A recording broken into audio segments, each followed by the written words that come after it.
আমার প্রিয় বন্ধুরা, আজকে যে কথাটা বলছি সম্পূর্ণ ভিডিওটা দেখে ঠান্ডা মাথায় চিন্তা করে দেখো যে তোমরা আজ কেন এত গরিব আছো এবং কোনো জায়গায় কোনো সুযোগ পেয়েও পাচ্ছ না, কোনো কিছু করতে চেয়েও করতে পারছো না।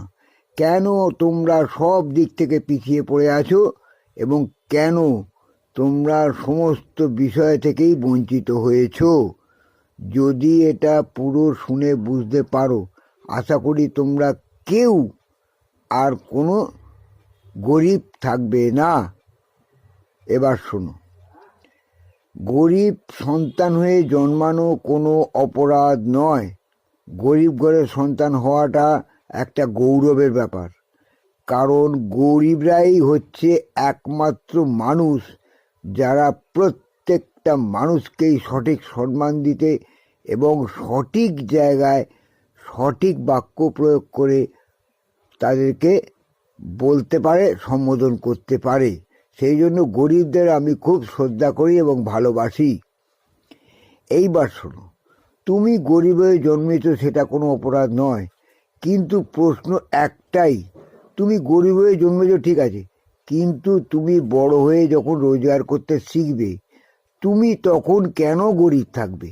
এটাই তোমার অপরাধ। তুমি সারা জীবন কেন গরিব থাকবে?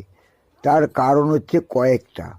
কারণটা শোনো, তুমি গরিব হয়ে থাকার ফলে সব দিক থেকে তুমি সবার কাছে অবহেলিত হচ্ছ এবং বিতাড়িত হচ্ছ। কিন্তু তোমাকে সব কিছু অর্জন করে নিতে হবে, সব কিছু কেড়ে নিতে হবে।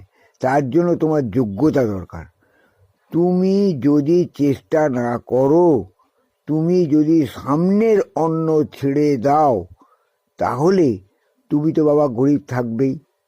ধরো তুমি লেখাপড়া শিখেছো কিন্তু উপযুক্ত কোনো কাজ পাচ্ছ না, ছোটোখাটো একটা খরচা চালাবার মতো কাজ তুমি পেলে, তুমি ইগোটাকে নিয়ে পড়ে রইলে। ইগো থাকাকালীন তুমি কোনো কাজ করতে পারবে না। তুমি সামনের অন্ন ছেড়ো না, এই কথাটা মনে রেখে যে কোনো কাজ করতে শুরু করো। দেখবে ওই ছোটো কাজ থেকেই তোমার অনেক বড় কাজের সুযোগ আসবে, অনেক বড় কাজের সুযোগ আসবে। আস্তে আস্তে দেখবে তুমি অনেক বড় হয়ে যাবে, অনেক বেশি উপার্জন করতে শিখবে। কিন্তু তুমি যদি এই রাস্তায় না যাও, ইগোকে ধরে যদি বসে থাকো, আমি শিক্ষিত বলে যদি অহংকার করো, তাহলে ভাই তোমার কিচ্ছু হবে না। তুমি সারা জীবন গরিব থাকবে, আর এই গরিব থাকাটাই তোমার সবচেয়ে বড় অপরাধ। সবাই তোমাকে প্রবঞ্চনা করবে, বুঝলে?